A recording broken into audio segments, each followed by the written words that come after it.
The bus rolled slowly away from Kijani village, leaving behind clouds of red dust. Grace looked through the window one last time. Daniel was still standing beside the road, waving with a gentle smile. She didn't wave back for long. Instead, she turned her face toward the front of the bus. "Goodbye, village," she whispered. "Goodbye, poverty." She believed she was leaving her old life forever. Little did she know. She was leaving behind the only person who truly loved her. Lots of. Hours later, the bus entered the busy city. Grace stared through the window in amazement. Tall buildings stretched into the sky. Bright billboards covered every street. Cars honked endlessly. People hurried in expensive suits. Everything looked exactly like the pictures Kevin had sent her. Her phone buzzed. "Kevin, I'm outside the station." Grace smiled excitedly. When she stepped off the bus, she immediately recognized him. Kevin was handsome. He wore an expensive black suit, polished shoes, and designer sunglasses. A shiny black SUV waited beside him. He walked toward Grace with open arms. "You look even more beautiful than your photos." Grace blushed. "So do you." Kevin took her suitcase. "Welcome to your new life." For the first time in months, Grace felt important. The SUV drove through beautiful neighborhoods lined with palm trees and luxury apartments. Grace couldn't stop looking outside. "Is this where you live?" Kevin smiled proudly. "Yes." When they reached the apartment building, Grace could hardly believe her eyes. The building had elevators, security guards, beautiful flowers, glass doors. Everything looked like a dream. Inside the apartment, Grace stood speechless. A giant television covered one wall. Soft leather sofas filled the living room. The kitchen sparkled with modern appliances she had only seen on television. There was even a balcony overlooking the city skyline. Kevin laughed. "You like it? I've never seen anything this beautiful. This is your home now." Grace smiled from ear to ear. Maybe. Just maybe. She had made the right decision. The next morning, Kevin surprised her again. "We're going shopping." Grace had never entered a luxury shopping mall before. Everything glittered. The floors shined like mirrors. The stores smelled of expensive perfume. Kevin bought her elegant dresses, designer handbags, high heels, jewelry, a brand new smartphone. Grace couldn't stop smiling. When she looked into the mirror, she barely recognized herself. Gone was the village woman carrying water buckets. Standing before the mirror was a stylish city lady. Kevin smiled. "Now you look like you belong here." Grace believed every word. That evening, they had dinner at one of the city's finest restaurants. The lights sparkled like stars. Soft music played in the background. Waiters served food she had never tasted before. As they ate, Kevin leaned closer. "I've spoken with my business partners." Grace's eyes lit up. "The job?" Kevin nodded confidently. "It's almost ready." "When do I start?" "Soon. Very soon." Grace relaxed. She trusted him. Days turned into weeks. Kevin continued taking her to beautiful places. Luxury hotels, swimming pools, beach resorts, nightclubs, photo shoots. Grace filled her Facebook and Instagram pages with glamorous pictures. Her old village friends couldn't believe their eyes. Some admired her. Some envied her. Others whispered that she had abandoned her husband. Grace ignored every comment. She felt she had finally become successful. But every few days, she asked the same question. "Kevin?" "Yes." "When will I begin working?" Kevin always smiled. "I'm still arranging everything." Sometimes he blamed paperwork.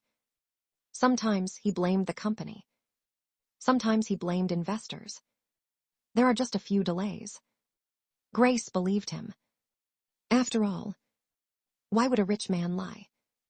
Meanwhile, back in Kajani village, life had become painfully quiet. Daniel still woke before sunrise, still knelt beside his bed, still prayed every morning. But now, the house felt empty. Grace's clothes were gone. Her laughter was gone. Even her constant complaints were gone. The silence hurt far more than the arguments ever had. Yet Daniel never spoke badly about her. Whenever villagers asked, "Where is your wife?" he simply smiled. "She's helping her aunt in town." He still trusted her. Weeks passed. Then one afternoon, Daniel met an old friend, returning from the city market. The man looked surprised. "Daniel, I think I saw Grace." Daniel's heart skipped. "You did?"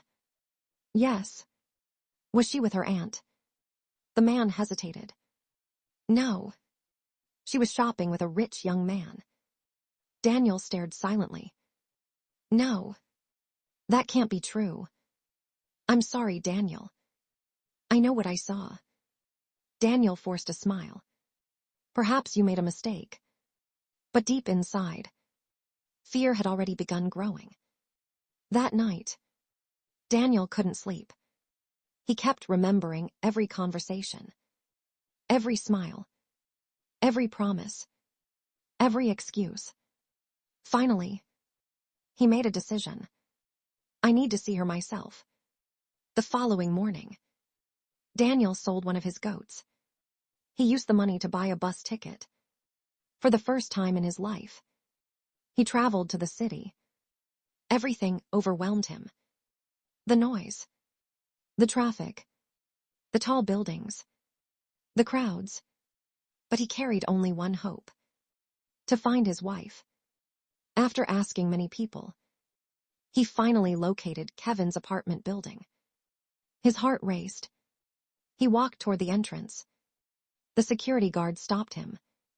"Who are you looking for?" "My wife." "What is her name?" "Grace." The guard looked upstairs, then nodded. "Wait here." Minutes later, Grace appeared. She was dressed in expensive clothes. Her hair was beautifully styled.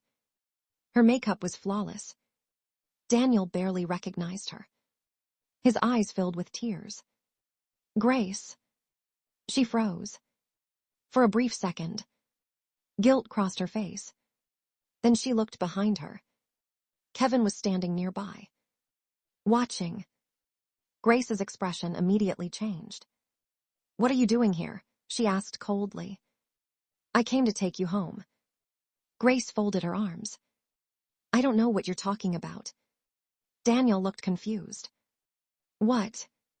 "I don't know you." His heart shattered. "Grace, I'm your husband." She glanced nervously toward Kevin. Then, she made the worst decision of her life. She screamed, "Help! This man is harassing me." Daniel stepped backward in shock. "What?" "He's trying to rob me." "He's lying." Within seconds, people rushed from nearby shops.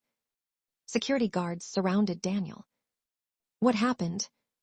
Grace pointed at him. "He followed me. He wants my money." Daniel desperately tried to explain. "No. She's my wife." Nobody listened. One angry man grabbed Daniel by the shirt. "Liar." Another punched him. A third kicked him to the ground. Daniel covered his head. "I swear, I'm telling the truth." But the crowd only became angrier. Kevin stood silently nearby. He made no effort to stop them. Grace watched, unable to move. Every blow landed not only on Daniel, but also on her own conscience. Finally, Daniel struggled to his feet. His face was bruised. His shirt was torn. Blood trickled from his lip. He looked at Grace one final time. His eyes were filled not with anger, but heartbreak. He whispered softly, "I only came because I love you." Then he turned and slowly walked away. Grace felt something break inside her. For a moment, she wanted to run after him, to tell everyone the truth, to apologize. But pride held her back. She stood frozen as Daniel disappeared into the crowd. Kevin wrapped an arm around her shoulders. "Forget him. He's part of your old life." Grace forced a smile. But deep inside, she could no longer silence the voice in her heart. For the first time since leaving Kajani village, luxury no longer felt as beautiful. And although she didn't know it yet, the life she had chosen was about to change forever.